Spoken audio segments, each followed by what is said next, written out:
লিখুন easy math education YouTube চ্যানেলের পক্ষ থেকে সবাইকে অভিনন্দন। গত দিনের মতো আমরা আজকেও জ্যামিতিক ভিত্তিক কিছু সমস্যার সমাধান নিয়ে এসেছি।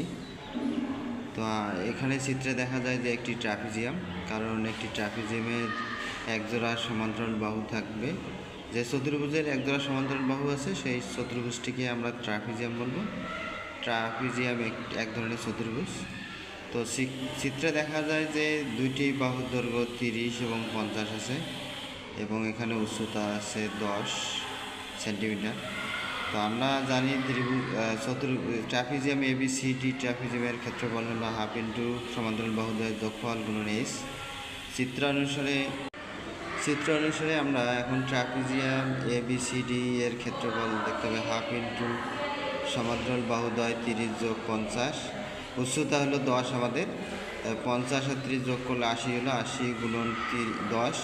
যেহেতু সেন্টিমিটার স্কোয়ার, এখন 80কে 2 দ্বারা ভাগ করলে আমরা 40 পাচ্ছি, 40 দ্বারা 10কে গুণ করলে 400 সেন্টিমিটার স্কোয়ার। আশা করি সবাই বুঝতে পেরেছে। এরপরে অন্য কোনো ভিডিও নিয়ে কথা হবে।